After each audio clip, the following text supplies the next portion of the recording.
हुआ। और मैं करियर लॉन्चर से सेक्शनल टेस्ट लिया था, मॉक टेस्ट लिया था। मैं सच बोलूँ तो मैं स्टार्ट किया था जब मैं मेरा फर्स्ट सेक्शनल टेस्ट में मुझे डीआईएलआर में मुझे 0 मिला था।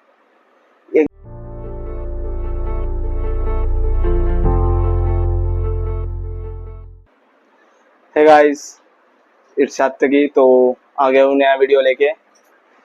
पता है थंबनेल देख के तो समझ ही गए होंगे किस बारे में वीडियो है। तो मैंने सोचा इस वीडियो को, क्यों इतने मैसेज आ रहे थे मुझे रिगार्डिंग डीआईएलआर। मुझे व्हाट्सएप पे, इंस्टा पे हर दिन 2-3 बंदे पूछ रहे थे कि भैया कैसे डीआईएलआर के लिए आप प्रिपेयर किए थे, मैं कैसे करूँ, क्या करना सही है, क्या करना गलत है। तो मैंने सोचा एक वीडियो ही डाल देते हैं, वही बेटर है। आप लोगों के लिए भी अच्छा है, मेरे लिए भी अच्छा है। तो लेट्स स्टार्ट। तो इट्स सात्विकी। तो मैं अपना पहले प्रोफाइल बता देता हूँ। मैं इस साल कैट दिया था, तो मेरा परसेंटाइल है 97.73 एंड स्पेसिफिकली मेरा डीआईएलआर परसेंटाइल है 99.21। तो I think I am capable enough to guide you guys regarding how to do self preparation in DILR. And even अगर कोचिंग लिए भी हो तो कैसे सेल्फ प्रिपेयर करोगे, तो I think that's I can suggest you. तो कैट में डीआईएलआर सेक्शन में क्या होता है, 4 सेट्स रहते हैं, 5 क्वेश्चन हर एक सेट्स में रहते हैं। तो it's total 20 question and 3 marks for each question, so total it's 60 marks and for negative it's -1 mark. तो 4 सेट्स रहते तो है, पर हम लोग कभी 4 सेट्स कर नहीं पाते। It's impossible to do in 40 minutes. तो हम लोग को टारगेट रहता है मैक्सिमम कि 2-2.5 सेट्स करना है, in best possible case 2.5 case. So 2 cases करने के लिए पहला बात जो है, हम लोगों को सिलेक्ट करना पड़ता है right 2 sets and that's the main key point in DILR section. And यही वाला जो सेक्शन है, यही वाला जो पॉइंट है, इस सेक्शन को सबसे ट्रिकीएस्ट सेक्शन बना देता है। कैसे कि अगर तुम शुरू में गलत सेट सिलेक्ट किए, अब तुम उसको लेके 10-15 मिनट्स वेस्ट कर रहे हो, तो तुम कभी भी नहीं कर पाओगे। मतलब यू कांट अचीव 99 और 95 परसेंटाइल इन दैट सेक्शन। तो I will say that DILR तुम सॉल्व कितना सेट्स कर रहे हो, वो क्या कर रहे हो, सब छोड़ दो। तुम पहले देख पा रहे हो कि तुम जो सेट्स सिलेक्ट कर रहे हो वो तुम कंप्लीट कर सकते हो कि नहीं। तो I will say in practice section always try to select the correct sets. तुम ऐसे करो कि तुम एक पेज पे 4 सेट्स हैं, तुम अपने आप में टेस्ट लो कि तुम कैसे कर सकते हो। वो 4 सेट्स में से तुम पहला वही सेट टारगेट करो जो तुम्हें करना आता है। मतलब तुम अपने आप में एक टेस्ट का माहौल बना लो। तो आई फर्स्ट पॉइंट तो ये है कि टेस्ट सिलेक्शन इज द, मतलब set selection is the most important thing. अब सेकेंड पॉइंट पे आता हूँ। सेकेंड पॉइंट जो है कि हम लोग जब प्रैक्टिस करते हैं, हम लोग क्या करते हैं, हम लोग भूल जाते हैं कि हम लोग एक कंस्टेंट टाइम में हम लोग को सेट्स कंप्लीट करना है, जो कि अगर इन एवरेज टाइम तुम पकड़ लो कि 20 मिनट्स इन ईच सेट्स, तो सो दैट तभी तुम 2 सेट्स कर पाओगे। तो अगर तुम प्रैक्टिस के टाइम हर एक सेट में 30 मिनट 40 मिनट मतलब करते जा रहे हो, ट्राई करते जा रहे हो, तो कभी नहीं होगा। तो I will say always try to do, जब प्रैक्टिस भी कर रहे हो, कि तुम एक टाइमर सेट कर लो in each and every set कि मुझे 20 मिनट्स में करना है। और अगर ना हो तब और 5-10 मिनट्स का टाइमर दो कि ये वाला मेरा एक्सटेंडेड टाइम है। पर हर वक्त ट्राई करना कि 20 मिनट्स में करना है, और वो वाला 20 मिनट्स तुम डिवाइड कर लेना कि 15 मिनट्स के अंदर मुझे जो सेट का जो मतलब सॉल्विंग वाला पार्ट है, क्वेश्चंस ना भी देखो तो चलेगा, सेट का जो सॉल्विंग वाला पार्ट है वो मुझे करना है। बाकी जो 5 मिनट्स मुझे देना है क्वेश्चंस कैसे सॉल्व करें। जो मैक्सिमम केसेस में अगर टफ सेट्स रहा तो क्वेश्चंस में भी तुमको करना पड़ेगा, क्वेश्चंस में भी तुमको अलग से सॉल्व करना पड़ेगा, पर वो वाला पार्ट बाद में आएगा। आई विल से पहले वो 20 मिनट्स पहले एक लो प्रैक्टिस के टाइम में, और उसमें भी तुम डिवाइड कर लो टाइम कि कौन सा वाला पार्ट तुम कितना टाइम तुम दे रहे हो सॉल्विंग में, कितना टाइम तुम दे रहे हो कि हर एक क्वेश्चंस को अटेंड करने में, क्वेश्चन टू क्वेश्चन सॉल्विंग में। तो I will say that self analysis is the main thing in the DILR section. ये तो हो गया दोनों पार्ट।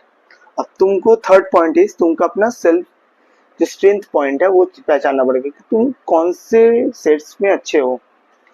बहुत सारे टाइप्स ऑफ सेट्स रहते हैं, वो तुम जो लोग एक्सपीरियंस है उनको पता ही है कि क्वांट बेस्ड सेट्स रहते हैं, गेम्स एंड टूर्नामेंट्स रहते हैं, डीआईज रहता है and various types of sets, probabilities रहता है।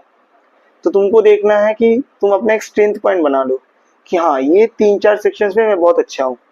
इसमें अगर कोई सेट आएगा तो I will definitely attend that, और I will try to attend that in the first से केस। तो I will say third point है कि तुम अपना एक स्वीट स्पॉट बना लो उसी के अगेंस्ट में। हाँ, प्रैक्टिस सब करो आई विल से, पर एक स्वीट स्पॉट पकड़ लो कि हाँ ये वाला सेक्शन मेरा अगर आएगा I will be comfortable with that. ये रहा थर्ड पॉइंट।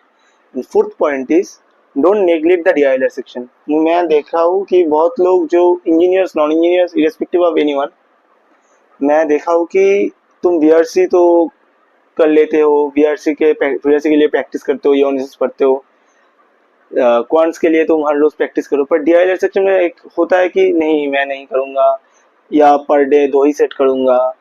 सच बोले तो अगर पर डे तुम 2 सेट्स कर रहे हो कुछ नहीं होगा, तुमको प्रैक्टिस करना ही होगा। DILR main thing is practice, and जितना हो सके सेक्शनल टेस्ट दो। तुम बीआरसी क्वांट्स का थोड़ा कम भी सेक्शनल टेस्ट दो तो चलेगा। डीआईएलआर में sectional test is the main thing, क्योंकि वो टेस्ट के माहौल में तुम कैसे कर रहे हो हर एक सेट, ये बहुत इंपॉर्टेंट है। लास्ट पॉइंट जो है वो मैक्सिमम सभी लोग, मतलब इन द मैक्सिमम के सब लोग वो इग्नोर कर जाते हैं, कि जो एनालिसिस वाला पार्ट। सिर्फ सोचो हर एक डीआईएलआर सेट्स में 4 सेट्स है, तुम 2 सॉल्व किए, उन दोनों का तुम आंसर देखे, तो बाकी 2 को छोड़ के मत जाओ। कोई भी सेक्शनल टेस्ट हो, मॉक टेस्ट हो, कुछ भी हो, वो छोड़ के मत जाओ। बाद में वही वाला सेट्स तुम अपने आप एक 20 मिनट्स का टाइम सेट करो, वो बैठ के फिर से वो सॉल्व करने का ट्राई करो। तो आई विल से तुम ऐसे करके क्या मैक्सिमम यूटिलाइज कर रहे हो एक मॉक टेस्ट का। अगर हर 4 सेट्स में तुम 2 ही सेट्स कर रहे हो तो बाकी 2 तो फिर तो तुम 50% कर रहे हो, बाकी 50% तुम नहीं कर रहे हो। अब तुम बोलोगे कि मेरे पास, बहुत लोगों का क्वेरीज आता है कि मेरे पास इतना सैंपल सेट्स कहाँ मिलेगा, तो तुम जो वो 2 सेट्स छोड़ रहे हो तो वो 2 सेट्स का सैंपल सेट्स तो है ना, तो वो 2 सेट्स यूज करो तुम। Let's come to my story. बहुत लोगों का क्वेश्चन था कि भैया आप कैसे प्रिपेयर किए थे, तो मैंने तो कुछ कोचिंग वगैरह नहीं लिया था, तो मैं यूट्यूब से, बहुत सारे चैनल्स है ना, एलिट्स ग्रिड है, रोधा है, अन अकेडमी है, मैं उन लोगों का जितना सेट्स हो सके मैं उतना सॉल्व करता था। मतलब प्रैक्टिस सेट में भी मैं क्या करता था, पहले मैं खुद ट्राई करता था, वो जो बताया आप लोगों को जो स्ट्रैटेजी, पहले 20 मिनट पकड़ लो, फिर अगर वो ना हो तो वो ट्राई देख लेता था कि क्या हुआ। और मैं करियर लॉन्चर से सेक्शनल टेस्ट लिया था, मॉक टेस्ट लिया था।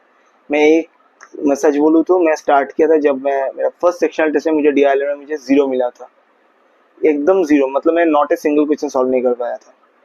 अब वो मेरे लिए चैलेंज बन गया था। अब बाकी लोग के लिए पता नहीं, पर मेरे लिए वो चैलेंज बन गया था कि मुझे डीआईएलआर करना है। तो मेरा एक लास्ट में मुझे मजा भी आने लगा था कि हर रोज मैं डीआईएलआर करता था, जितना हो सके सेट्स 5 to 6 जितना हो सके।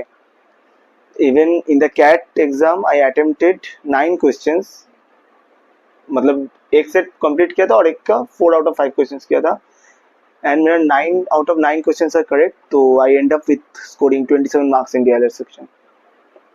तो ये था तो मेरा स्टोरी। हाँ, मैं बोल सकता हूँ अगर तुम्हें सेल्फ प्रिपरेशन भी करना है तो सेट्स का कमी कभी नहीं आएगा। बहुत सारे टेलीग्राम चैनल्स हैं, बहुत सारे यूट्यूब वीडियोस है, तुम वहां से देखो, वहां से तुम सेट्स उठाओ। सोल्यूशंस मत देखो, पहले तुम अगर सोल्यूशन देख लोगे तो कैसे होगा, तो प्रैक्टिस वही वही से तो करोगे ना। पहले तुम ट्राई करो कि वो वाला तुम नीचे सॉल्व कर पा रहे हो कि नहीं। अगर सॉल्व कर पा रहे हो तो फिर अच्छा है, तुम जान गए कि हाँ ठीक है। फिर भी तुम अगर, हाँ अगर सॉल्व हुआ भी, try to see that solution. हो सकता है कोई मेंटर अगर और इजी प्रोसेस से सॉल्व किया है, तो always try to find the easiest way to solve that DILR, because time is the main point. 40 minutes में तुम्हें 2 सेट सॉल्व करना है, तो it's not an easy thing, it's not an easy thing. मैं अभी बोल रहा हूँ, मैं एज ए क्या बोलूँ, मैं एज ए कैट मेंटर बोल रहा हूँ, it's not an easy thing. वो तुम्हें स्किल चाहिए और प्रैक्टिस चाहिए। ऐसे नहीं कि मैं पूरे महीने पूरे प्रिपरेशन में मैंने उतना डीएलएम में फोकस नहीं किया, उस दिन कोई मैजिक हो जाएगा, ये केस है ही नहीं वैसा। तो बस यही बोलना था। तो अगर कोई क्वेरीज है तो रिगार्डिंग डीएलआर और एनीथिंग, और अपकमिंग वीडियोस किस पे बनाऊं, तो कोई, तो यू कैन सजेस्ट मी। हो सके तो possible, I will help with that. You can connect me in LinkedIn, YouTube, comments, and in also in Insta, anywhere you can connect with me। and मैं बोलता हूँ अगर 1-2 दिन लेट भी हो जाए, आई विल रिप्लाई। एंड और बस यही वाला पॉइंट, बस यही बोलना था। बाकी कैट में कैसे अटेम्प्ट करना है each and every section, specifically in DILR, वो मैं बाद में और एक अलग से वीडियो में बताऊंगा। कैट आने दो, अब पहले प्रिपेयर करो।